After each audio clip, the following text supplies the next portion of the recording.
In today's class, we are going to start inorganic chemistry. Okay. So inorganic chemistry जैसे जैसे आपके master cadre के syllabus में है, I want to cover like that same way में. Okay. Inorganic chemistry is the easiest part. ये बहुत जल्दी जल्दी आप खत्म कर सकते हैं. फाइन. और इसमें से क्वेश्चन जो भी आते हैं, गलती की प्रोबेबिलिटी बिल्कुल नहीं होती, क्योंकि डायरेक्ट क्वेश्चन आ जाते हैं जो सिर्फ +1 +2 लेवल के इजी लेवल के क्वेश्चंस हैं. सिर्फ आपने लेक्चर को ध्यान से सुनना है, उसके बाद जो मैं पीडीएफ दूंगी उसके आपने क्वेश्चंस को सॉल्व करना है. That's it. ठीक है. अब एक चीज और, किसी भी बच्चे को कोई भी लेक्चर के दौरान प्रॉब्लम होगी. आज तो अभी कम बच्चे ज्वाइन किए हैं, बच्चे ज्यादा होंगे. किसी भी बच्चे को कोई प्रॉब्लम आती है, मैं हर एक टॉपिक के बाद मतलब 2-3 बार ये रिपीट करूंगी. कोई भी टॉपिक मैं पढ़ाती हूँ तो 2-3 बार मैं रिवाइज करवाती हूँ वो सारा कुछ. उसके बाद भी अगर किसी बच्चे को कोई प्रॉब्लम रहती है तो आप मेरे को चैट बॉक्स में लिखेंगे. जब भी मैं पूछती हूँ कि हाँ जी कोई प्रॉब्लम है, तो you can write in chat box. Fine. और उसके बाद मैं रिकॉर्डिंग को ऑफ करूंगी. Then I will solve your query and then we will move. अगर हम ऐसे बीच में सारे जने बोलेंगे, क्योंकि बच्चे काफी हैं, मैं भी बीच में बोलती रही, तो जब आप रिकॉर्डिंग सुनेंगे तो आपको ना तो मजा आएगा सुनने की, नहीं समझ आएगी. ठीक है. तो किसी भी बच्चे को कोई प्रॉब्लम होती है, जब भी मैं पूछूंगी आपसे, हर एक स्लाइड को क्लियर करने से पहले मैं आपसे पूछा करूंगी 2-3 बार, तो आप मेरे को बता सकते हैं कि यस प्रॉब्लम है या कैसे है. ठीक है. तो कोशिश करना, बीच में रिकॉर्डिंग चल रही है तो ऐसे डायरेक्टली मत अनम्यूट करना. ठीक है जी. तो डोंट माइंड, बट ये आप ही के लिए, क्योंकि आपको फिर रिकॉर्डिंग्स भी अच्छे से आपको समझ आएंगी. ठीक है जी. So now I am going to start the main work, that is the inorganic work, and the first chapter is chemical periodicity. Chemical periodicity.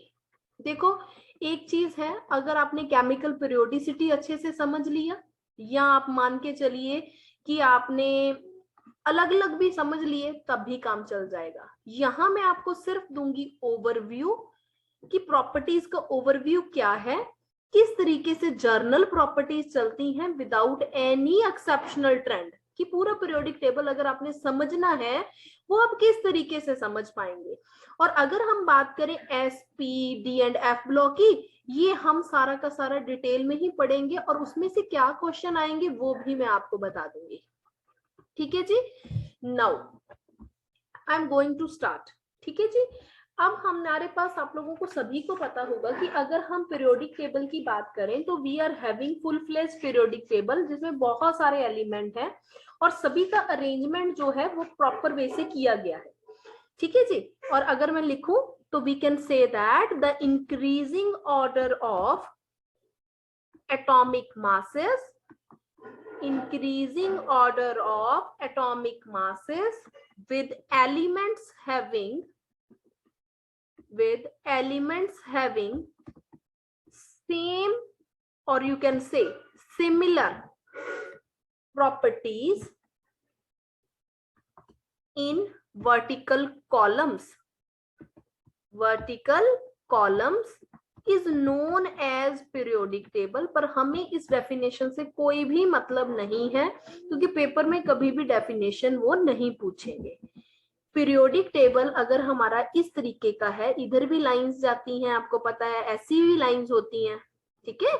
जो लेफ्ट वाला पार्ट है वो एस ब्लॉक होता है, राइट वाला पार्ट पीरियोडिक टेबल का P block होता है, बीच में डी ब्लॉक होता है, और नीचे क्या होता है, एफ ब्लॉक.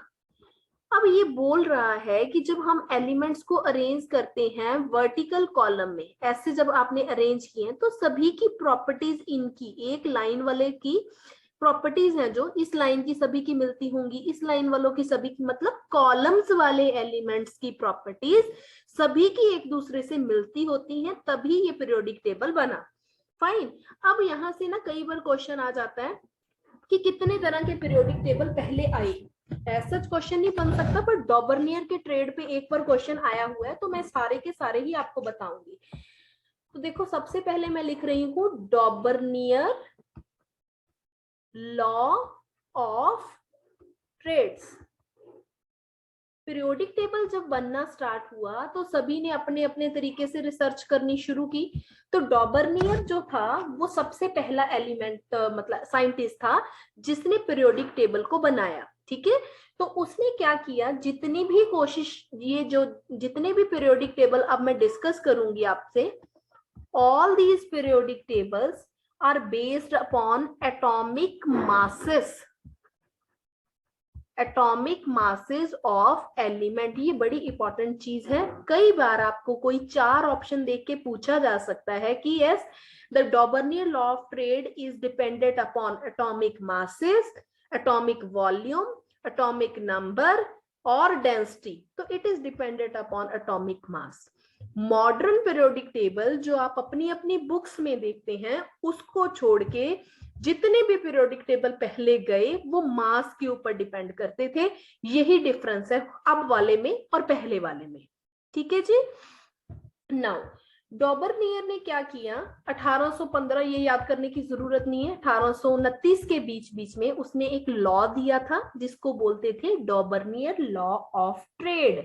अब इसको ट्रेड क्यों बोलते हैं, उसने क्या किया ना, सारे एलिमेंट जो भी उस टाइम तक 1829 तक के जितने भी एलिमेंट हमारे पास डिस्कवर्ड थे, उसने ना ऐसे लिख दिया, जैसे इस तरीके से उसने ट्राइड्स बनाए। देखते जाना, chlorine, bromine, iodine, calcium, strontium, barium, sulphur, silicon TE, PAS, SB, और भी थे बहुत सारे। ठीक है, तो मैं इसको यहीं तक कंपाइल करूंगी एक बार। ठीक है, तो इस तरीके से 2 लाइनें और थी। तो इस तरीके से अब तक के जितने भी एलिमेंट थे, उसने बंदे ने ना 3-3 के पेयर बनाते, ट्राइड मतलब 3 का पेयर बना दिया। देखो, जब तक समझ नहीं आएगी मैं बहुत धीरे चलूंगी। केमिकल पेरियोडिसिटी हो गया, उसके बाद स्पीड ज्यादा पकड़ूंगी क्योंकि यही चीजें वापस आएंगी। ठीक है, तो उसने ना 3-3 के पेयर बना लिए। पेयर बनाने के बाद उसने क्या किया, फॉर एग्जाम्पल अगर मैं लिखूं, इसका एटॉमिक नंबर 7 होता है, इसका 23 होता है, और पोटेशियम का कितना होता है, 39। इस बंदे ने क्या किया, सबके 3-3 पेयर बनाने के बाद इसने ये बोला कि जो साइड वाले एलिमेंट्स हैं, फर्स्ट प्लस थर्ड एलिमेंट के एटॉमिक नंबर को आप जोड़ दो और उसको 2 से डिवाइड कर दो, तो वो आपको सेकंड एलिमेंट का नंबर देगा। कैसे, सेकंड एलिमेंट का आपको एटॉमिक मास देगा। कैसे, देखिए, अगर मैं इसको जोड़ू 7 प्लस 39, 2 से डिवाइड कर दिया मैंने, कितना आ गया टोटल करने के बाद, 23। तो ये सेकंड नंबर का 23 लिखा हुआ है ना मैंने, ये तो मैच कर गया बिल्कुल। तो डॉबर्नियर बड़ा खुश कि मेरी तो डिस्कवरी बिल्कुल ठीक होगी। उसके बाद उसने नेक्स्ट पे अप्लाई किया। इसका जैसे होता है 35.5, ब्रोमीन का होता है 80, इसका होता है 127। फिर उस बंदे ने जोड़ा सभी को और 2 से डिवाइड कर दिया। जब कैलकुलेट करके हटा तो उसकी वैल्यू आई 81.2। तो फिर भी इसने बोला, सभी को कन्विंस किया कि ये भी ऑलमोस्ट बराबर ही है, तो ये भी ठीक है। करते करते जब ये आए, जैसे इसका होता है 40, अब मैं रैंडमली लिखूंगी, देखते जाना, 137, सल्फर होता है 32, उसके बाद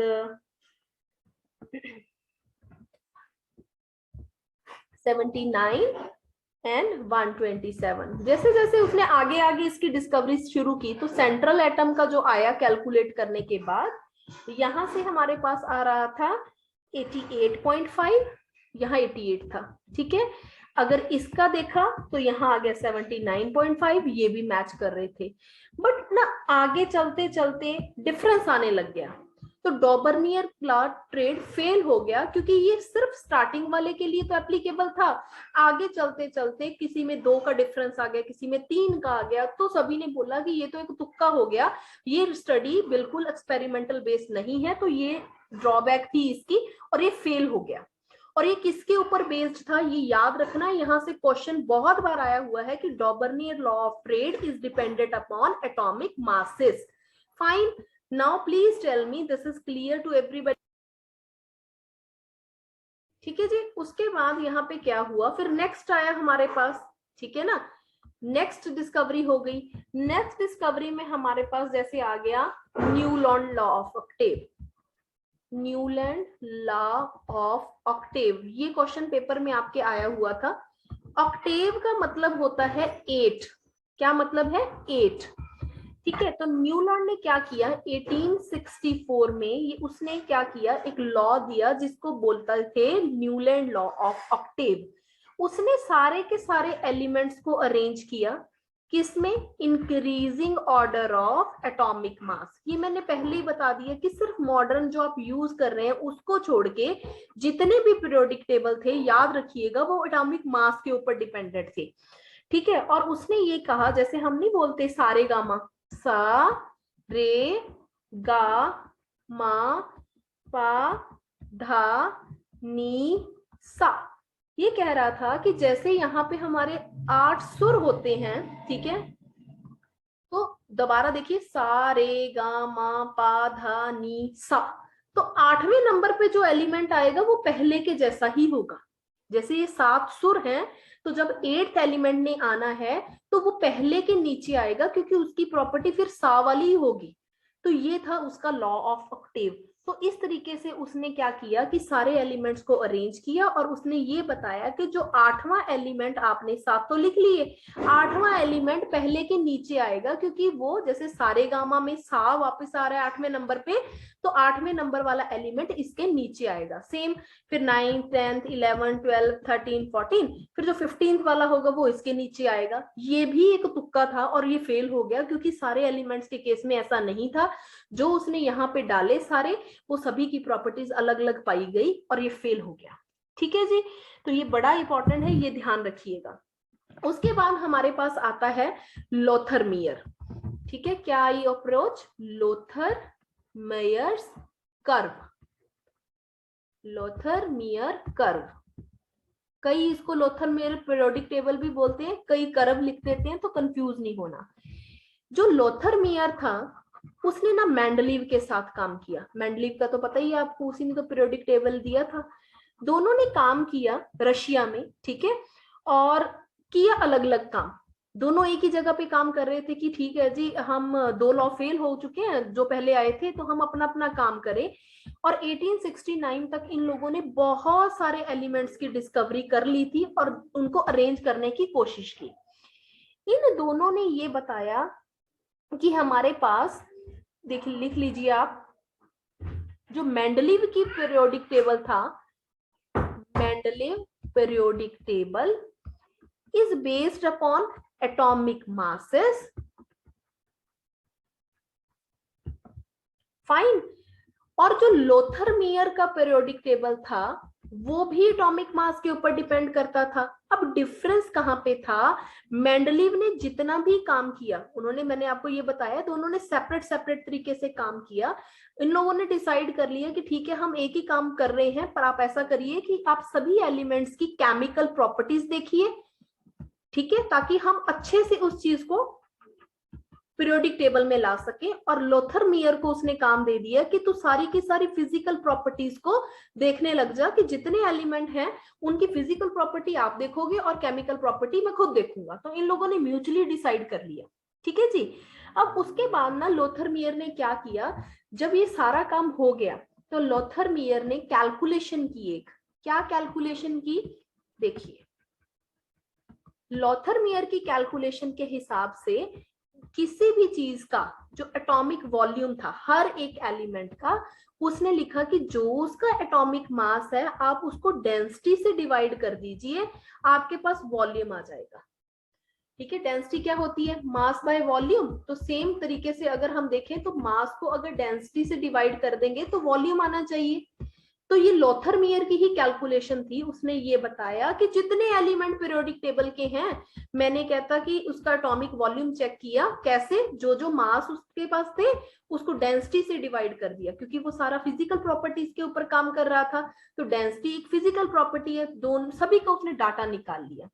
डाटा निकालने के बाद उसने ये देखा, एक ग्राफ ड्रॉ किया।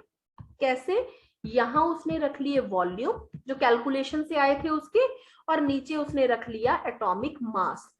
फिर उसने देखा कि उसका जो कर्व आ रहा है, मैं एक टेंटेटिव सा कर्व बनाऊंगी, ठीक है, देखना,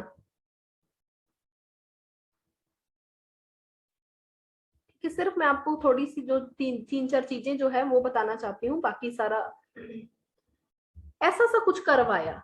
उसके कर्व के हिसाब से क्या था, यहाँ पे जैसे लिथियम है, लिथियम के आगे क्या होता है, लीना, की, रूबी, सिले, फ्रॉक, सारे एस ब्लॉक वाले कर्व की बिल्कुल टिप पे लाई कर रहे थे। एस ब्लॉक है, देखिए ध्यान से, एस ब्लॉक का फर्स्ट ग्रुप सारा का सारा बिल्कुल टिप्स पे आ रहा था कर्व की। उसके बाद उसने ये बताया कि जो एस ब्लॉक का जो सेकेंड एलिमेंट है, जैसे ये कर्व ढल रहा है ना, नीचे की तरफ आ रहा है, जैसे हिल है नीचे की तरफ आ रहे हैं, नीचे की तरफ आ रहे हैं सभी में, यहाँ पे आ गया आपका एस ब्लॉक का सेकंड पार्ट, बेटा मांगे कार स्कूटर बाप राजी, इस तरीके से। उसके बाद इसने ये बताया कि जो हमारा पी ब्लॉक है, पी ब्लॉक कहाँ से स्टार्ट होगा, अब ध्यान से देखना, ठीक है। यहाँ आ गया बिल्कुल जो टिप है ना नीचे, ये देखिए यहाँ कार्बन, ठीक है, फिर उसके बाद यहाँ बिल्कुल एल्यूमिनियम लिख दिया, फिर सिलिकॉन, फिर ये फास्फोरस, फिर सल्फर, ये चीजें बात की हैं, सिर्फ मेन चीज आप लोग ये याद रखेंगे एस ब्लॉक वाली, ठीक है जी। यहाँ आ गया इसका डी ब्लॉक के एलिमेंट, जैसे एफ ई सी ओ जेड एन, मैं लिखवाऊंगी सारा इसका, सिर्फ मैं आपको दिखाना चाहती थी कि इस तरीके से इसका अरेंजमेंट है। अब देखिए यहाँ पे इसने क्या बताया, एक बार देख लीजिए, मैं सारा रिपीट करूंगी। जब उसने प्लॉट किया, उसने ये देखा कि जो अल्कली मेटल्स मेरे पास हैं, ठीक है, उसने बोला कि वो कर्व की, ठीक है, मैक्सिमा ऑफ कवर करते हैं, it covers maxima of curve. Alkali metals कौन सी होती हैं पता है ना आपको, हेलिना, की, रूबी, सिले, फ्रॉक, एस ब्लॉक का फर्स्ट ग्रुप। उसके बाद इसने ये बताया कि जो अल्कलाइन मेटल्स हैं वो हमारे पास कैसे होंगी, बेटा मांगे कार स्कूटर बाप राजी, ये कहां पे हैं, उसने लिखा दे occupy position at about mid points of descending curve, बस सिर्फ डिसेंडिंग कर्व के ऊपर याद रखना है। टिप पे तो एस ब्लॉक के एलिमेंट थे फर्स्ट ग्रुप के, जब नीचे आ रहे हैं तो मिड में इसके एस ब्लॉक के सेकंड एलिमेंट आ गए, ये वाले, ठीक है जी। Is this clear to everyone? उसके बाद इसने बताया, ये बड़ा इंपॉर्टेंट है, फ्लोरीन, क्लोरीन, ब्रोमीन, आयोडीन, ये हमारे पास ascending position of curve, ascending position of curve पे ऊपर होते हैं। असेंडिंग का मतलब समझ गए आप, एक होता है असेंडिंग चढ़ना, डिसेंडिंग गिरना, तो असेंडिंग वाली पोजीशंस पे आपके हेलोजन्स प्रेजेंट होंगे, ये याद रखिएगा। उसके बाद आता है ट्रांजिशन एलिमेंट, मतलब डी ब्लॉक वाले, वो मिनिमा ऑफ कर्व पे डिपेंड करता है, मिनिमा ऑफ कर्व। अब ध्यान दीजिएगा, लोथरमियर ने एटॉमिक वॉल्यूम जो उसने कैलकुलेट किया था, एटॉमिक मास तो तब तक सारे थे, डॉबर्नियर ने बता दिए थे, इनको जब इसने बनाया तो उसके पास बहुत सारे तरह के कर्व आए, ऐसे ऐसे ही पीक्स बनी। जो ये पॉइंट है वो एस ब्लॉक के फर्स्ट ग्रुप ने, मिड वाला इन्होंने, उसके बाद descending position, sorry ascending positions पे सारे के सारे हेलोजन, और जो ये बीच वाला पार्ट है ना, बिल्कुल नीचे वाला पार्ट, वहां है ट्रांजिशन एलिमेंट्स। इसके बाद लोथरमियर ने ये बताया कि हमारे पास, ध्यान दीजिएगा, ही प्रपोज दैट कि जितनी भी फिजिकल प्रॉपर्टीज हैं, all the physical properties of elements are periodic function of atomic mass, कि जितनी फिजिकल प्रॉपर्टीज हैं वो कहता है कि मास पे डिपेंड करती हैं। क्यों उसने इतना जोर देके ये कही, क्योंकि अगर आप ध्यान दे रहे हैं तो बेचारा गलत नहीं था, क्योंकि अल्कली मेटल देखिए हमारे एक ही ग्रुप में है ना, अभी भी तो एक ही ग्रुप में है वो सारे, ठीक है, इसने भी सभी एक ही जगह पे लेके आया, वो जो ग्राफ बनाया ये सारा एक ग्रुप में है हमारे पास, आज भी वही है, तो उसने भी सही रिजल्ट दिया। फ्लोरीन, क्लोरीन, ब्रोमीन, आयोडीन आज भी एक ही ग्रुप में है, इसने भी एक ही पोजीशन पे लिखा। तो यहां से जो डिस्कवरी हुई वो काफी हद तक सिस्टमेटिक थी, कि जो प्रॉपर्टीज है ना एलिमेंट्स की, जिस हिसाब से लोथरमियर और मेंडलीव ने काम किया वो मैच करने लगी, ठीक होने लग गया ये काम। फिर हमारे पास आया मेंडलीव का पीरियोडिक टेबल,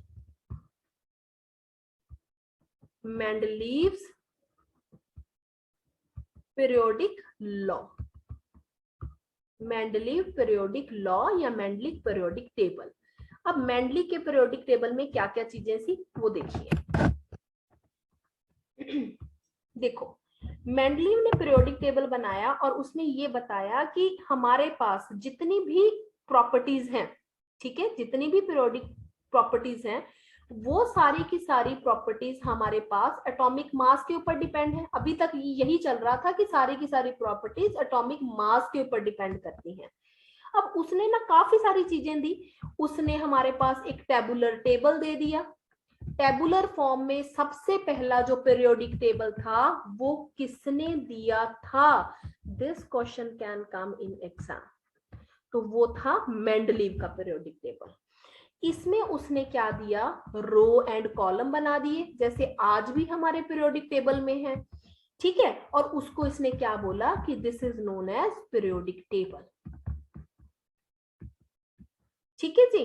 और उसने क्या किया? जितनी भी हमारे पास प्रॉपर्टीज थी उसके हिसाब से एलिमेंट्स को लिखना शुरू कर दिया, ठीक है, एलिमेंट्स को लिखना शुरू कर दिया। और उसने क्या किया कि जो भी चीजें वहां तक जो एलिमेंट डिस्कवर थे वो तो ठीक है, अगर कोई एलिमेंट डिस्कवर नहीं था उसने उसकी स्पेस खाली छोड़ दी, स्पेस छोड़ दी कि ये एलिमेंट शायद किसी के साथ मिलेगा बट अभी तक वो डिस्कवर नहीं है, तो उसने खाली जगह छोड़ता गया वो, ठीक है। तो this is the main thing कि पहला टेबुलर फॉर्म हमारे पास मेंडलीव ने दिया था। उसके उस टाइम तक 90 एलिमेंट्स हमारे पास डिस्कवर्ड थे, ठीक है। और जो एलिमेंट्स में वर्टिकल कॉलम बने उसको हम बोलते थे ग्रुप्स, और जो हॉरिजॉन्टल ग्रोथ थी उसको हमने क्या बोला? पीरियड्स। ये जो टर्म्स आई हैं जो आज भी आप लोग यूज करते हैं वो सारी की सारी टर्म्स मेंडलीव ने दी थी। तो दैट्स व्हाई मेंडलीव का पीरियोडिक टेबल बहुत इंपॉर्टेंट था, ठीक है। तो अब एक चीज है कि जब मेंडलीव ने ये काम स्टार्ट किया तो उस टाइम तक तो 63 एलिमेंट ही डिस्कवर थे, बट उस बंदे ने क्या किया? जगह खाली छोड़नी शुरू कर दी। पर जब तक उसका काम खत्म हुआ तो 90 तक एलिमेंट थे जो वो खाली जो थे स्पेसेस भरते गया वो। और एक चीज उसने और बताई, देखिए उस टाइम तक, याद रखिए ये बड़ा इंपॉर्टेंट क्वेश्चन है, देखो अब ध्यान देने वाली बात है, गैलियम एंड जर्मेनियम उस टाइम तक डिस्कवर नहीं थे। They are not discovered at that time जब हमारे पास पीरियोडिक टेबल बना। फिर इसने क्या किया? वो जगह खाली छोड़ी और जगह छोड़ने के बाद उनका नाम इसने क्या लिख दिया? एका एल्यूमिनियम, क्योंकि एल्यूमिनियम के नीचे आ रहा था ये, याद है आपको? बाल गेन तेल, ये पीरियोडिक टेबल है हमारा। बोरोन, एल्यूमिनियम, गैलियम, गैलियम नहीं था, बाकी तो सारे थे, तो उसने एल्यूमिनियम के नीचे होने की वजह से इसका नाम लिख दिया एका एल्यूमिनियम। और जर्मेनियम कहाँ पे आता है? चांद सी गोरी सिर्फ पंजाब में। तो germanium is present in C group, ठीक है। तो किसके नीचे है ये? सिलिकॉन के नीचे। तो इसका क्या नाम लिखा है इसने? एका silicon. And in many entrance papers ये क्वेश्चन पेपर में आया हुआ है कि इसका नाम क्या है, इसका नाम क्या है। फाइन, तो ये याद रखिएगा, सीधा सीधा इसका नेम याद रखिए, बहुत इंपॉर्टेंट है, ठीक है। तो this is all about the Mendeley periodic table ना, जो आपने पढ़ना था, इससे ज्यादा और कुछ पढ़ने की जरूरत नहीं है, ठीक है जी। अब उसके बाद हमारे ये यहाँ से ये क्वेश्चन बहुत इंपॉर्टेंट बनता है, तो प्लीज ध्यान रखिएगा इसका। Now I am coming to the modern periodic table ना, ठीक है। तो 2 दिन लगेंगे इसमें, दो क्लासेस में ये काम खत्म हो जाएगा, उसके बाद एस ब्लॉक शुरू होगा। फिर उसके बाद आता है modern periodic table. Modern periodic table, modern periodic table. Modern periodic table सभी को पता है, जो आज आप यूज करते हैं, और इसको नया नाम भी दिया गया है जिसको बोलते हैं modified form of Mendeleev's periodic table. Mendeleev periodic table अलग था, मॉडिफाइड अलग है, जो आज आप देखते हैं। तो ध्यान रखिएगा, पेपर में कंफ्यूज करने के लिए इसमें कंफ्यूज मत हो जाना, ठीक है, तो this is the modern periodic table. Modern periodic table में हमारे पास क्या हुआ कि सारा कुछ चेंज हो गया। सबसे पहली चीज जो चेंज हुई, इन लोगों ने लिखा और दिया कितने था, ये लिख लीजिए, मॉजले ने। मॉजले साइंटिस्ट था जिसने इसको डिस्कवर किया था, उसने इन दोनों के कामों को मिक्स किया, थोड़ा अपना किया, थोड़ा मेंडलीव का लिया। उसने ये लिखा कि जो फिजिकल एंड केमिकल प्रॉपर्टीज थी एलिमेंट्स की, physical and chemical properties of element, physical and chemical properties of element, class कटेगी तो दोबारा ज्वाइन करनी है, elements are periodic function of atomic number. अब ध्यान दीजिएगा क्या डिफरेंस आया पहले से। आज तक के जितने पीरियोडिक टेबल थे उन्होंने बोला एटॉमिक मास के ऊपर सारी प्रॉपर्टीज डिपेंड करती हैं, पर जो मॉजले था या मॉडर्न पीरियोडिक टेबल ये कहता था कि चाहे वो फिजिकल प्रॉपर्टी है चाहे केमिकल प्रॉपर्टी है, that depend upon atomic number. Fine. और उसने ना मैजिक नंबर किसने डिस्कवर किए, ये बहुत इंपॉर्टेंट है, पूछ लेते हैं, हु डिस्कवर्ड मैजिक नंबर, मॉजले। और मैजिक नंबर क्या होते हैं, 2, 8, 18, 18, 32। और ये इसका मतलब क्या है वो मैं आगे आपको समझाऊंगी, मैजिक नंबर्स का क्या मतलब है। ठीक है, तो ये बड़े इंपॉर्टेंट था। इस बंदे ने बहुत अच्छे तरीके से काम किया और बहुत वेल पोजीशन, जैसे आइसोटोप हो गया। आइसोटोप क्या होता है, जैसे हाइड्रोजन है, ठीक है, जैसे जिनका एटॉमिक नंबर तो सेम रहे, मास नंबर डिफरेंट डिफरेंट रहे। अब इसमें ना कुछ जो डिफेक्ट थे, आइसोटोप की पोजीशन नहीं बताई गई।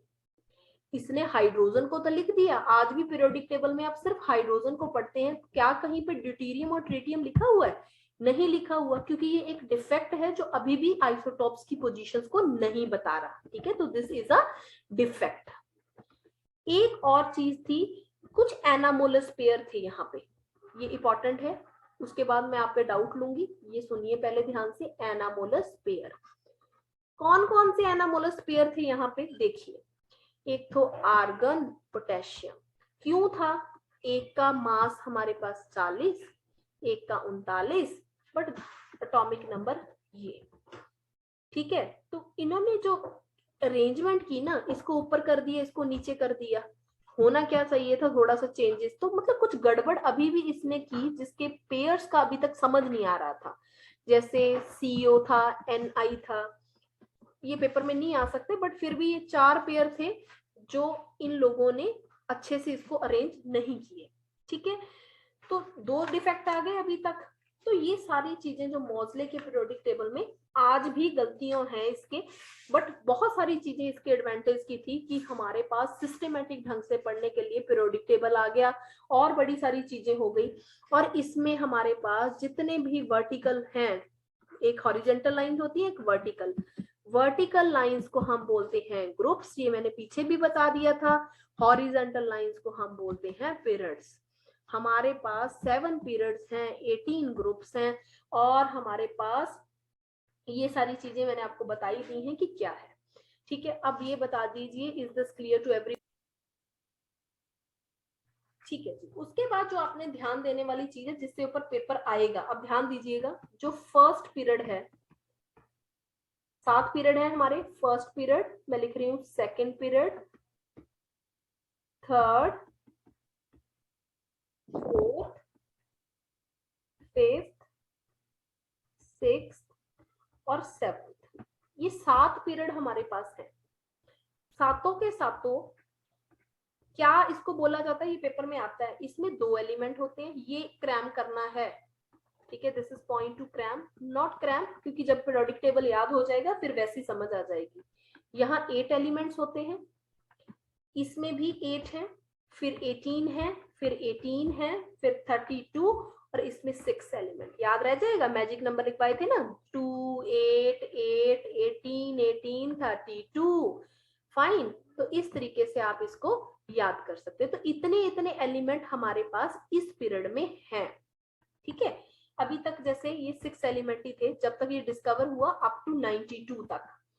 अब तो और बहुत बढ़ गए हैं। ठीक है, अब 2 एलिमेंट हैं तो ये सबसे छोटा पीरियड है, it is known as very short period. ये पेपर में पूछा जाता है, वेरी वेरी इंपॉर्टेंट, कि which period is acting as the shortest period in the periodic table. तो फर्स्ट है, क्योंकि 2 ही है, हाइड्रोजन एंड हीलियम।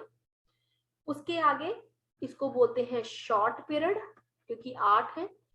अगले में भी 8 है, तो इसको भी बेचारे को शॉर्ट ही बोलेंगे, और तो नेम आ नहीं सकता इसका कोई।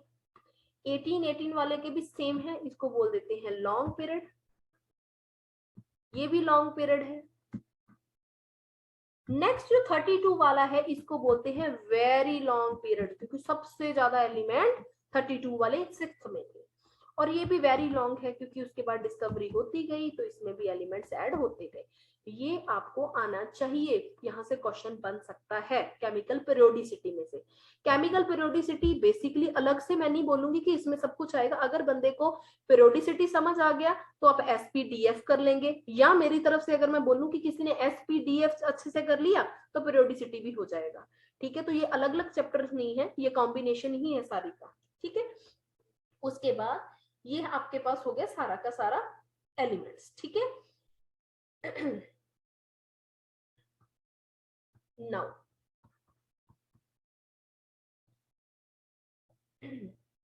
जो हमारे पास, देखिए मैं लिख रही हूँ 4th, ये आपको धीरे धीरे समझ आएगा, एक बार लिख लीजिए इसको। मैं आप पीरियोडिक टेबल ड्रॉ करूंगी ना जब अगले वाले चैप्टर्स में से, तो समझ आएगा। 4th, 5th, 6th और 7th पीरियड जो हमारे हैं, 4th, 5th, 6th और 7th period, they are having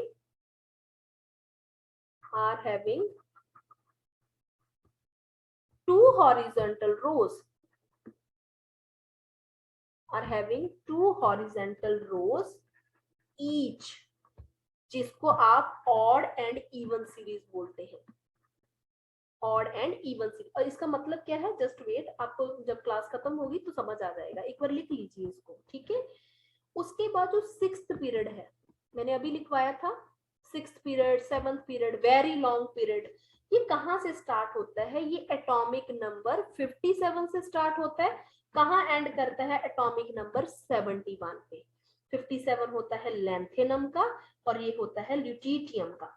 ठीक है, और सभी के सभी एलिमेंट्स को हम रेयर अर्थ एलिमेंट बोलते हैं, रेयर अर्थ एलिमेंट, या फिर आप बोल सकते हो they are known as lanthanide. अब ये सारे क्वेश्चन हैं जो मैं लिख रही हूँ ना, ये सारे क्वेश्चन हैं, आपसे पूछा जा सकता है कि 6th period is having how many elements, तो आप बोलोगे 32 एलिमेंट्स हैं इसमें। कहां से कहां तक होते हैं, इससे इससे तक होते हैं।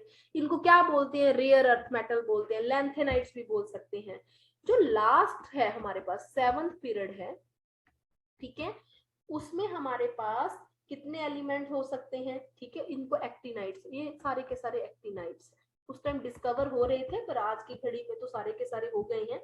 यहाँ 90 से लेके 103 तक जितने एलिमेंट हैं वो सारे के सारे एक्टिनाइड्स हैं, याद रखिएगा। ठीक है, इसमें 32 एलिमेंट्स हैं टोटल, 7th में भी। ठीक है, आज तक की घड़ी में जो डिस्कवर हो गए हैं। ठीक है, तो ये सारी चीजें हैं। अब एक चीज जो आपने और समझनी है, मान लीजिए कि मैं लिखूंगी हाइड्रोजन है लीना की रूबी सिले फ्रॉक, ये फर्स्ट पीरियड है। फर्स्ट पीरियड हमेशा यहाँ से स्टार्ट होता है, क्योंकि ये पीरियोडिक टेबल का ऐसे खाना बनाया था ना, मैंने बताया था ना, ये एस है, सॉरी ये एस है, ये डी है, ये पी है। तो एस की सबसे पहली लाइन में ये एलिमेंट आते हैं, तो इसका मतलब हर एक लाइन की जो स्टार्टिंग है हॉरिजॉन्टल लाइन की, वो इन्हीं से स्टार्ट है। तो फर्स्ट पीरियड कहां से स्टार्ट हो रहा है, हाइड्रोजन से। सेकंड पीरियड कहां से स्टार्ट हो रहा है, लिथियम से। थर्ड कहां से स्टार्ट हो रहा है, सोडियम से। समझ गए आप, this is 4th, this is 5th, this is 6th, this is 7th period. ठीक है, तो ये कहां कहां से स्टार्ट हो रहे हैं। अब एक चीज और, जब मैं आपको एटॉमिक नंबर याद करवाऊंगी, वो मैं कैसे याद करवाऊंगी, इसका एक होता है ना मैजिक नंबर, याद है, 2। ठीक है, तो अभी तक मैंने आपको बताया, जैसे हेलिना की रूबी सिले फ्रॉक, तो फर्स्ट पीरियड जो स्टार्ट होता है वो यहां से होता है, this is the second period, third, fourth, 5th 6th 7th period. ठीक है, तो ये सारी चीजें आपको समझ आ गई होंगी कि किस तरीके से है। ठीक है, तो यहाँ ना आपको मैंने मैजिक नंबर करवाए थे 2 8 8 18 18 32 32 ये वाला, इसका एटॉमिक नंबर होता है, ध्यान देना ध्यान से, बहुत इंपॉर्टेंट है, पूरे के पूरा पीरियोडिक टेबल यहीं से याद होगा। एटॉमिक नंबर इसका 1 है, उसके बाद कितना ऐड करना है, ऐड करिए 2, ये वाला कितना आ गया इसका एटॉमिक नंबर 3। समझ गए आप, इसका आ गया एटॉमिक नंबर हमारे पास 3। उसके आगे हमने कितना ऐड करना है 8। ठीक है, कितना आ गया इसका 11। उसके आगे कितना ऐड करना है 8, कितना आएगा 19। दोबारा कितना ऐड करना है 18। 18 ऐड करने के बाद इसका कितना हो गया 37। फिर ऐड करिए 18, फिर कितना हो गया इट्स 55। फिर 32 ऐड करिए, इसमें कितना हो गया 87। इस तरीके से आपने पूरा पीरियोडिक टेबल याद करना है। एटॉमिक नंबर्स को रट्टे नहीं मारने, ये तो सभी को याद होंगे ना, याद है ये lithium, then beryllium, boron, carbon, nitrogen, oxygen. ठीक है, उसके बाद फ्लोरीन, नियोन, ये लाइन तो सभी को याद होगी ना कि इसका 4 है, 5 है, 6 7। अगर फर्स्ट का पता है तो उसके बाद क्या करेंगे, ऐड 8, फिर 8, फिर 18, फिर 18, फिर 32, याद हो जाएगा। जैसे चांद सी गोरी सिर्फ पंजाब में, तो इसका 4 है तो इसका कितना हो गया। ठीक है, ऐड कर सकते हो आप इस तरीके से। ठीक, तो दिस इज द थिंग कि आपने इस तरीके को कैसे याद करना है, ये बहुत इंपॉर्टेंट है। आपको समझ अगर आ गया ठीक है, नहीं तो आप चैट बॉक्स में लिख दीजिए so that I can repeat. सभी ने जब भी एटॉमिक नंबर याद करने, सबसे पहले का हमें सभी को आता होता है, क्योंकि स्कूल में हम यही याद करते हैं। पहले 20 तक अगर आते हैं ना तो मेरा काम इजी है, उसके बाद मैं आपको अपने आप ही सिखा दूंगी। ठीक है, तो ये सारा हो गया चीज। उसके बाद एक टर्म आती है वैलेंसी की। वैलेंसी क्या होती है, देखिए मान लो अगर मैं लिखूं कैसे समझाऊं आपको, जैसे लिखा मैंने सोडियम या मैंने लिख दिया क्लोरीन, क्योंकि ये तो सभी आप पढ़ते हो ना, सोडियम क्लोराइड। सोडियम के पास हमारे पास 11 एटॉमिक नंबर होता है। कितना एटॉमिक नंबर है 11। इसके पास कितना होता है, हमारे पास कितना होता है क्लोरीन का 70। इसको अगर लिखें तो 281, इसका कितना हो गया 287। हमें स्टेबिलिटी के लिए याद रखिएगा, पूरे पीरियोडिक टेबल को इनऑर्गेनिक में जितने भी एलिमेंट है सबको स्टेबल होने के लिए अपना ऑक्टेट कंप्लीट चाहिए। ऑक्टेट कंप्लीट करने के दो तरीके हैं, या तो वो इलेक्ट्रॉन गेन करता है या फिर वो इलेक्ट्रॉन लूज करता है। कोई भी स्पीसीज में, मेरी लैंग्वेज हर एक चैप्टर में सेम रहेगी। जैसे मैं अब बोल रही हूँ कि इलेक्ट्रॉन गेन, मैं कुछ चीजें बार बार पूरी केमिस्ट्री में बोलती रहूंगी, क्योंकि यहाँ ना बहुत इंपॉर्टेंट चीज है ये जो समझनी है। जिसको नहीं भी आता ना कुछ, तो आप लोग ये याद रखेंगे कि कोई भी चीज अगर इलेक्ट्रॉन गेन कर ले, वो अमीर हो गई ना, तो उसके ऊपर नेगेटिव चार्ज आता है, याद रखिएगा।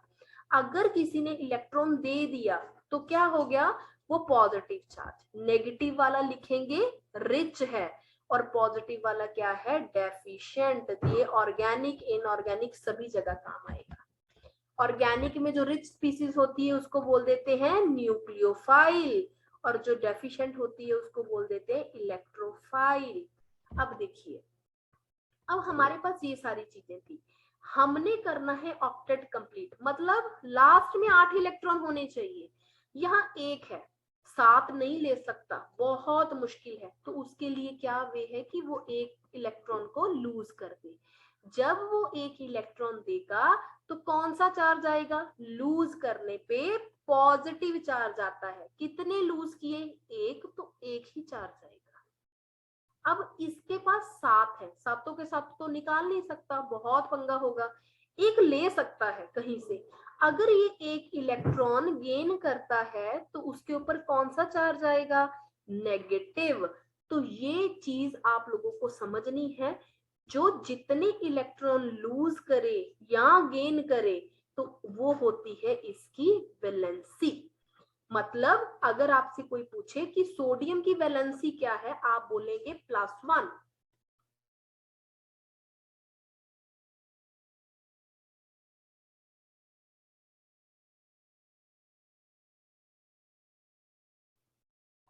तो ये होगी इसकी वैलेंसी।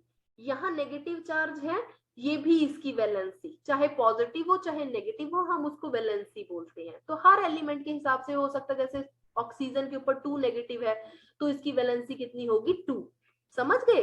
नाइट्रोजन के हम 3 नेगेटिव लिखते हैं या 3 पॉजिटिव भी हो सकता है ये। तो सभी की वैलेंसी अलग अलग होती है कि कौन अपने इन्वायरमेंट के हिसाब से अपने इलेक्ट्रॉन को देता है या किसी से लेता है स्टेबिलिटी करने के लिए। तो ये होगी उसकी वैलेंसी। अगर कोई एक इलेक्ट्रॉन दे तो मोनोवेलेंट, अगर 2 देता है कोई या लेता है तो डाईवेलेंट, अगर 3 देता है तो उसको ट्राईवेलेंट। तो इस तरीके से हमारी सभी की वैलेंसीज जो है वो अलग अलग होती हैं। नेक्स्ट,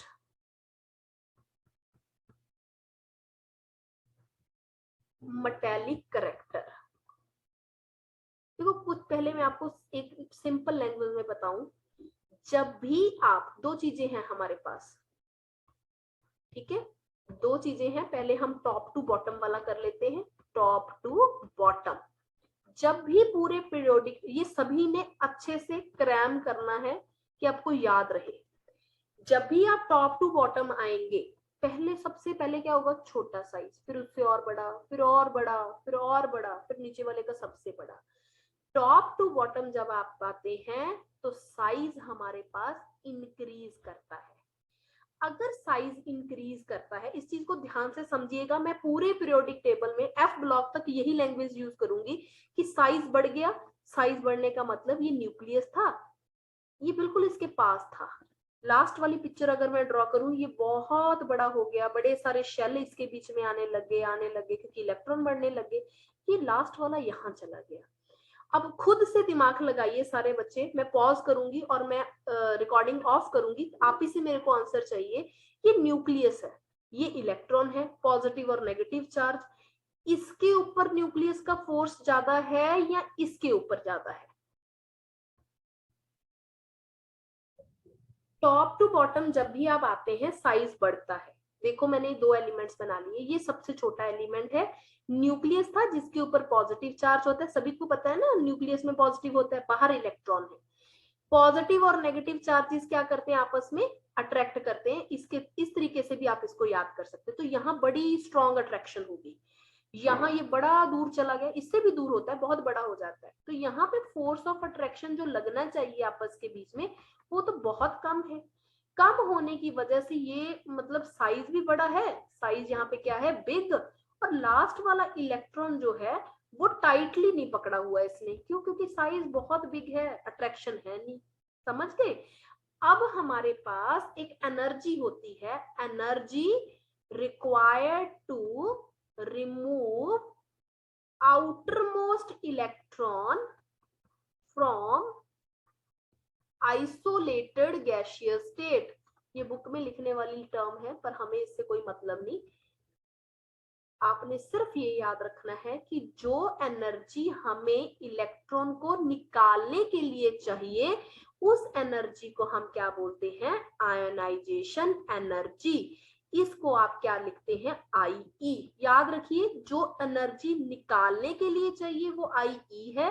अगर एनर्जी हम देते हैं, एनर्जी जो ऐड करे इलेक्ट्रॉन को, वो होती है इलेक्ट्रॉन गेन एंथैल्पी या इलेक्ट्रॉन अफिनिटी। मैं दोबारा रिपीट करूंगी, जो एनर्जी इलेक्ट्रॉन को निकालने के लिए चाहिए वो है आयोनाइजेशन एनर्जी, और कहीं बाहर से इलेक्ट्रॉन आपने ऐड करना है, उस टाइप की एनर्जी को बोलते हैं इलेक्ट्रॉन अफिनिटी या फिर इलेक्ट्रॉन गेन एंथैल्पी। ठीक है जी, ये सारे हो गए। अब यहाँ पे ना एक चीज और है, इन दोनों का केस मैंने आपको समझा दिया। ये छोटा साइज था, यहाँ से इलेक्ट्रॉन नहीं निकलेगा इजीली। अगर इलेक्ट्रॉन नहीं निकलेगा, निकालने के लिए कौन सी एनर्जी चाहिए थी, आयनाइजेशन एनर्जी। तो यहाँ आपको आयनाइजेशन एनर्जी बहुत ज्यादा देनी पड़ेगी, धक्के से देनी पड़ेगी कि आप इसको निकाल पाए। यहाँ ये साइज बड़ा ज्यादा है, फोर्स ऑफ अट्रैक्शन है ही नहीं। अगर इसको इलेक्ट्रॉन को आपने रिमूव करना है तो वो बहुत इजीली निकलेगा। इसका मतलब आयनाइजेशन एनर्जी चाहे आप थोड़ी सी दे दें तब भी निकल जाएगा। अब इसको रिलेट करिए कि size increasing top to bottom, ionization energy decreases. क्यों? क्योंकि इलेक्ट्रॉन बड़ी इजीली निकलेगा। अगर इलेक्ट्रॉन बहुत इजीली निकल रहा है तो अब मेरे को ये बताइए, कोई भी चीज जो इलेक्ट्रॉन को निकालती है, लूज करती है, कौन सा चार्ज आता है? Type in chat section. बताइए, चैट सेक्शन में लिखिए सारे के सारे। मैंने दो चीजें आपको बहुत अच्छे से क्लियर की थी कि अगर स्पीसीज इलेक्ट्रॉन लूज करे या गेन करे, चार्ज आते हैं। अगर लूज करती है तो मतलब वो डेफिशिएंट हो गई, उसके पास नहीं बचा, तो उसके ऊपर आया पॉजिटिव चार्ज। अगर कोई गेन करे तो उसके ऊपर कौन सा चार्ज आता है? नेगेटिव। तो मैंने बताया कि साइज बढ़ने से आयनाइजेशन एनर्जी क्या हो रही है? डिक्रीज। डिक्रीज होने का मतलब इलेक्ट्रॉन बहुत इजीली निकल रहा है। इजीली निकलने का मतलब पॉजिटिव चार्ज बड़ी जल्दी आ रहा है उसके ऊपर। तो मैं क्या यहाँ पे ये लिख दूं कि top to bottom electropositive character, electropositive character increases. इसका मतलब क्या होता है? Power of lose of electron. में बहुत देसी लैंग्वेज में बहुत प्यार से इतने इजी तरीके से कोशिश कर रही हूँ कि समझ आ जाए। फिर भी किसी को कोई प्रॉब्लम हुई आप मेरे को बता सकते हैं। तो इलेक्ट्रोपॉजिटिव करेक्टर क्या हो गया? बढ़ गया। इसके साथ ही को पोर्शन आता है मेटालिक करेक्टर। अगर बुक से पढ़ेंगे कक्षा नहीं समझ आएगा, क्योंकि ना बहुत बहुत गंदे तरीके से चीजों को एक्सप्लेन किया है। मेटालिक करेक्टर, मेटल क्या होती है? जो इलेक्ट्रॉन लूज करे। अब ध्यान दीजिएगा, मैंने लिखा मेटल जो इजीली इलेक्ट्रॉन्स को लूज कर दे। हम पढ़ रहे हैं कि जब टॉप टू बॉटम आ रहे हैं हमारा साइज बढ़ता जा रहा है। अगर साइज बढ़ता जा रहा है, आयनाइजेशन एनर्जी कम हो रही है। जितनी आयनाइजेशन एनर्जी कम होती जा रही है, इलेक्ट्रॉन हम इजीली निकाल पा रहे हैं क्योंकि बढ़ गया। इलेक्ट्रॉन अगर जल्दी निकल गया तो निकलने से पॉजिटिव चार्ज बड़ा जल्दी आ रहा है, तो मैंने लिख दिया कि इलेक्ट्रोपॉजिटिव करेक्टर बढ़ गया।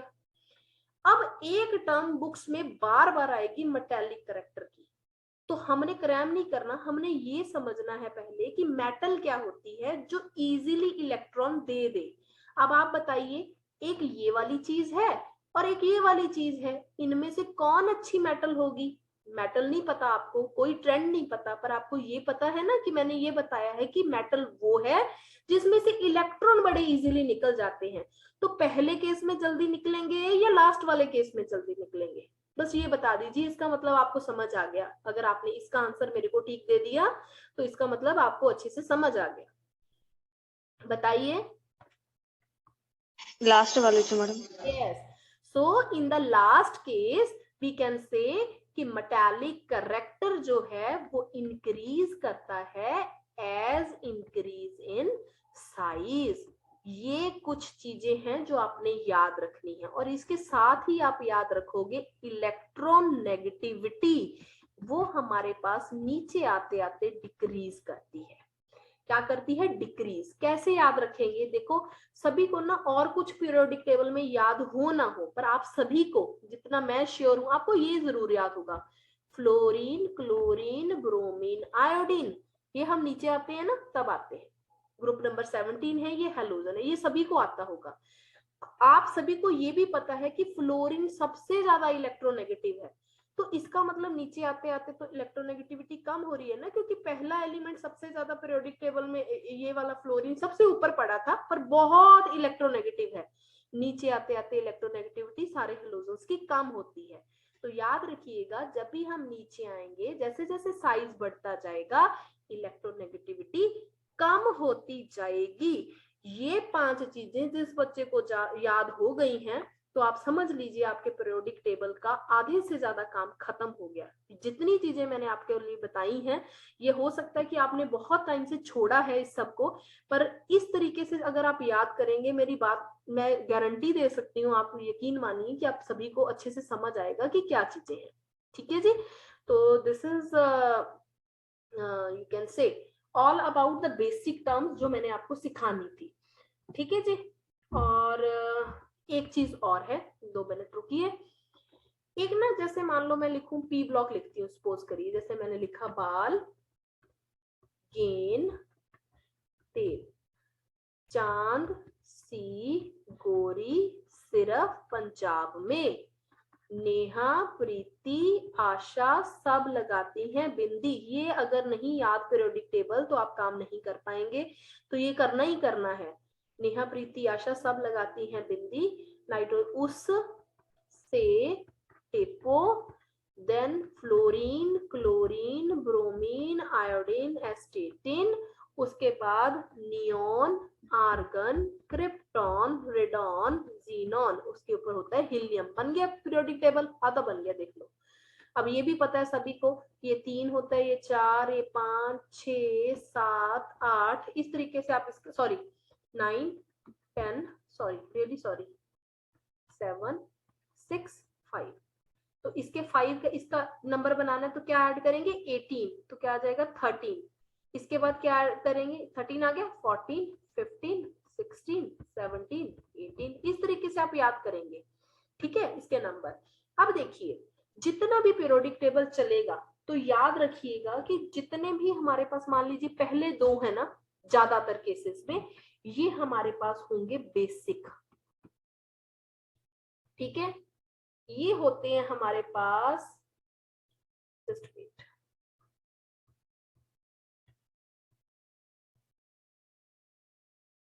हाँ जी, ये जर्नल बोल रही हूँ, हर पीरियोडिक टेबल में कुछ ना कुछ चेंज आएगा ग्रुप्स में, बट जो पहला या दूसरा होता है ना, वो मान के चलिए कुछ एसिडिक प्रॉपर्टीज उसके पास है।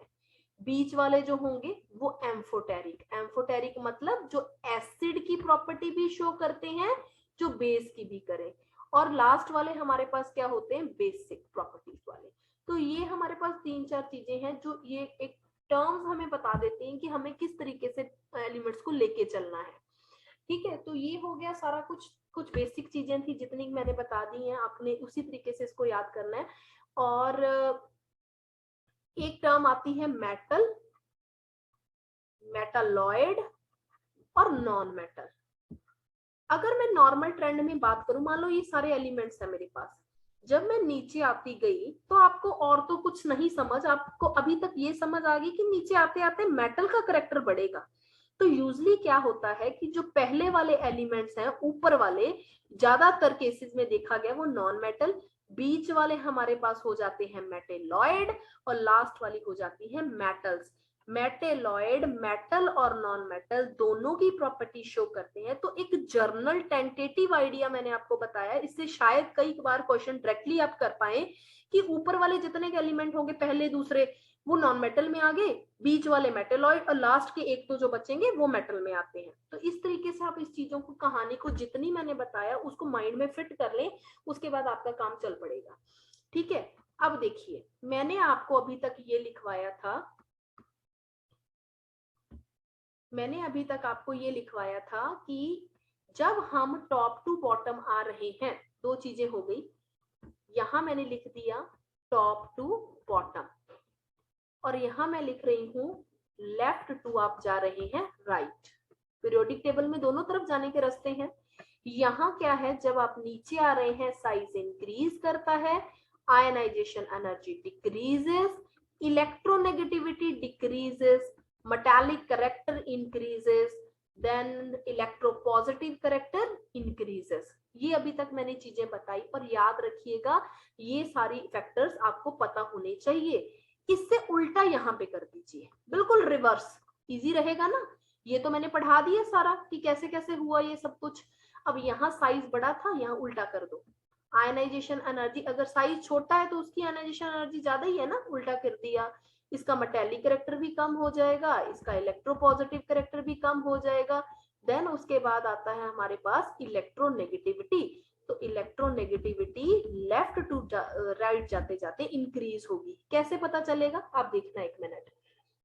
अगर मैं लिखूं आपके लिए, yes, lithium beryllium, boron, carbon, nitrogen, oxygen, fluorine, neon.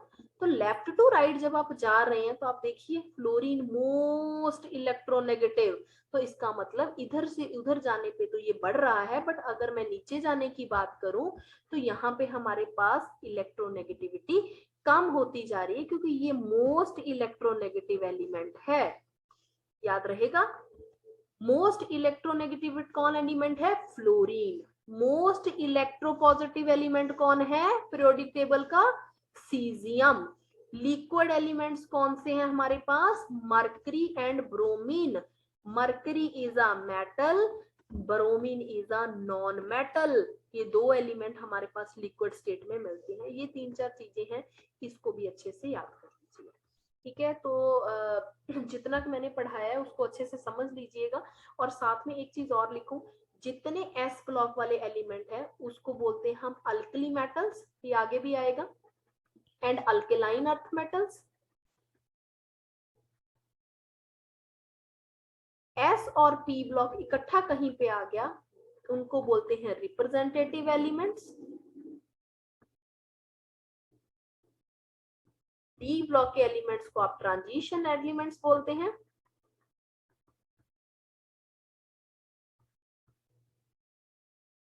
ठीक है, तो ये इंपॉर्टेंट है। और एक और बड़ी इंपॉर्टेंट चीज जो मैं यहाँ पे लिख रही हूँ, कॉपर, एयू, एजी, ये 3 एलिमेंट्स मैंने लिखे हैं, कॉपर, गोल्ड, सिल्वर, ये होती हैं कॉइनेज मेटल्स। क्यों बोला कॉइनेज मेटल? जितने गोल्ड के सिक्के देखे होंगे, सिल्वर के सिक्के देखते हो आप, चांदी के सिक्के मिलते हैं, तांबे के सिक्के मिलते हैं, ऐसे तो नहीं है ना कि मरकरी के सिक्के बनते हैं। तो ये 3 ही एलिमेंट ऐसे हैं जिनको हम कॉइनेज मेटल्स बोलते हैं, तीनों के कॉइन्स बनते हैं। बहुत बहुत इंपॉर्टेंट, तो ये याद रखिएगा बिल्कुल। ये इस चीज को आप टिप्स पे कर लीजिए, क्योंकि इसके बिना काम नहीं चलेगा जितना आज मैंने करवाया। अब उसके बाद बिल्कुल ऑटोमेटिक आप स्पीड पकड़ेंगे, क्योंकि जब आप चीजों को लर्न कर लेंगे इनको, फिर बड़ा इजी रह जाएगा। ठीक है, एक चीज और मैं आज ही इसको क्लियर करूं आपके साथ। अगर मैं बात करूं फ्लोरीन, क्लोरीन, ब्रोमीन, आयोडीन, होते नीचे आइए, मैंने इस तरीके से, आप कंफ्यूज मत हो जाना, मैं इसको ठीक ही कर देती हूँ। Fluorine, chlorine, bromine, iodine. जब हम नीचे आते हैं तो हमें पता है कि जो इलेक्ट्रोनेगेटिविटी है वो तो डिक्रीज हो रही है। अब आपके ऊपर ना एक क्वेश्चन एग्जामिनर ने आपको दे दिया कि this is the order, HF, HCl, HBr, HI, which one is more acidic? Which one is more acidic? ये पेपर में आता है क्वेश्चन।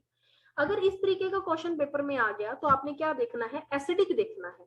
तो सारे बच्चे अपने माइंड में पहले तो एक चीज बिठा लें, जिसको कुछ भी नहीं आता, आज के बाद आपको एसिड बेस के क्वेश्चन आने लग जाएंगे। एसिड होता है कोई भी चीज जो H पॉजिटिव इजीली दे दे। जो H पॉजिटिव इजीली डोनेट करेगा वो एसिड है। जो ना दे पाए वो अच्छा एसिड नहीं है, that is not a good acid, not good acid, weak acid बोल देंगे जिसको। अब अगर हमारे पास एसिड स्ट्रॉन्ग है, ठीक है, H पॉजिटिव इजीली दे रहा है, तो सिर्फ एक चीज पढ़नी है, अगर एसिड पूछा है तो H पॉजिटिव निकालना है।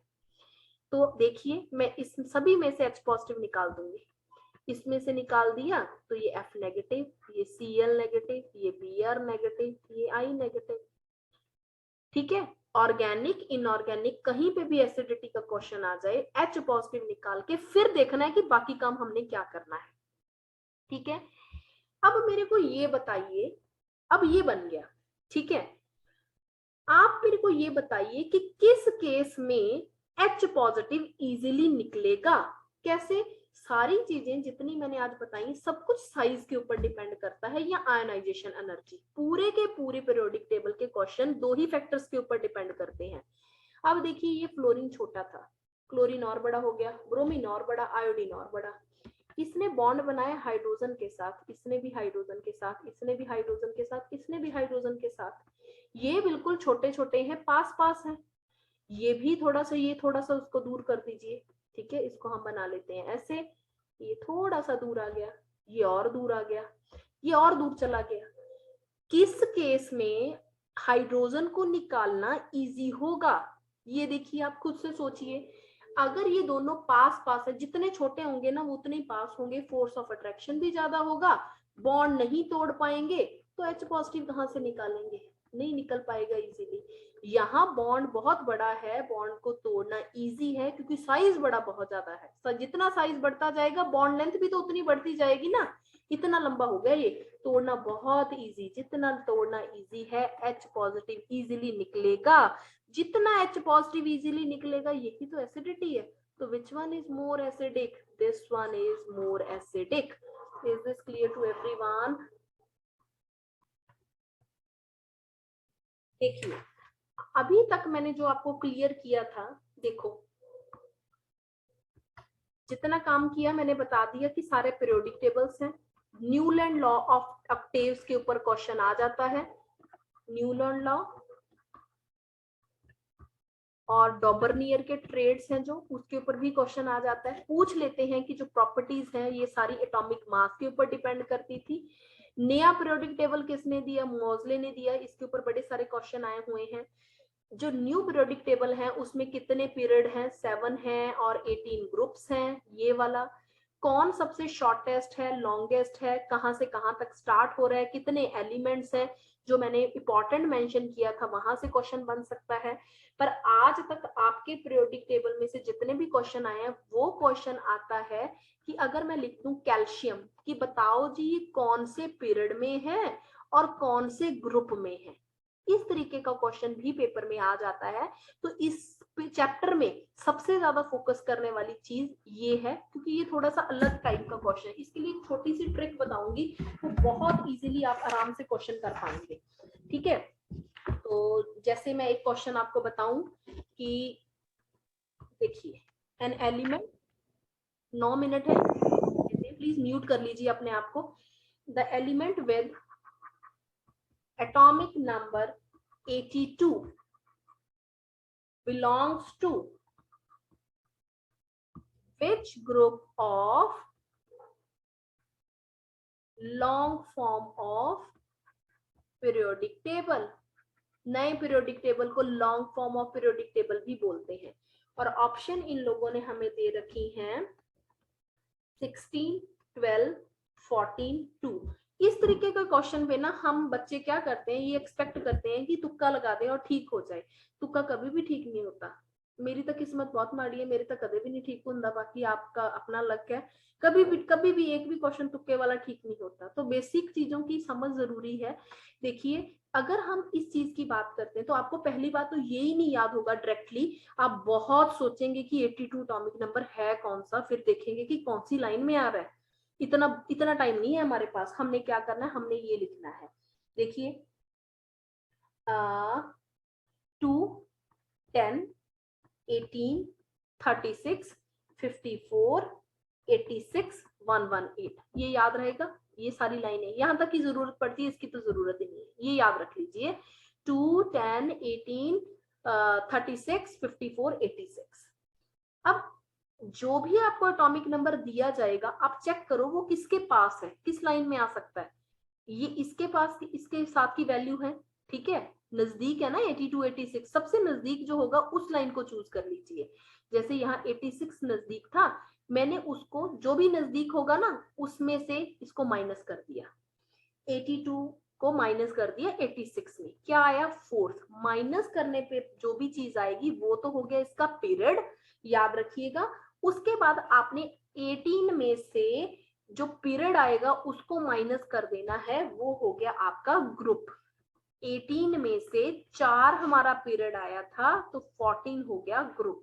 इस तरीके से आप इस चीजों को कर सकते हैं और ये आंसर आपका 100% करेक्ट जाएगा। बहुत इंपॉर्टेंट है ये चीज, ठीक है। तो इस तरीके से इसको याद रखिएगा, क्योंकि ये क्वेश्चन पेपर में पूछा जाता है। तो लेक्चरर में पेपर में क्वेश्चन आया हुआ था इस तरीके का, तो हॉट टॉपिक है, पूछ सकते हैं। यहाँ बच्चा बहुत फंसता है क्योंकि याद ही नहीं होता हमें, ठीक है जी।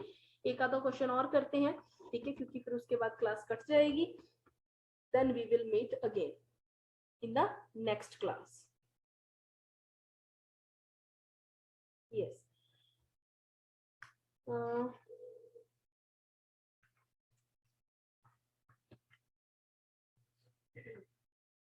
देखो इन लोगों ने पूछा 1:2, चलो ये नहीं याद होगा ना अभी तक, तो रुकिए छोड़ दो इसको।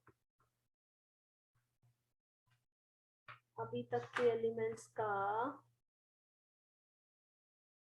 Yes, the elements present on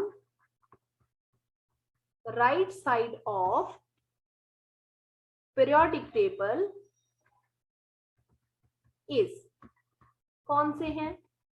S block, P block, write down in chat section please, D block and F block elements. So I will give you 2 questions, so write down. And the next question is,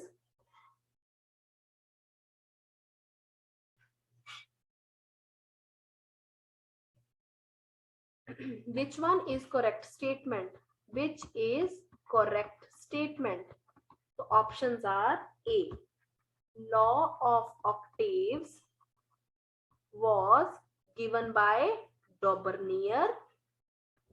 B is law of trade is proposed by Newland. Third, Mendeleev periodic table is based upon atomic numbers. And D, in original Mendeleev table, elements were classified according to atomic masses. तो कौन सा correct है ये बताना है, ठीक है, और इनकरेक्ट कौन सा है वो देख लीजिए। तो आंसर मेरे को पहले क्वेश्चन का आंसर दीजिए, क्या है? सभी ने दे दिया पी ब्लॉक, वेरी गुड। इसका क्या आएगा बताइए? मैंने आपको स्टार्टिंग में ही समझा दिया था कि जो हमारे पास लॉ ऑफ ऑक्टेव है, डॉबरनियर ने दिया था कि क्या था, लॉ ऑफ ऑक्टेव तो हमारे पास दिया था न्यूलैंड ने, तो ये तो गलत है।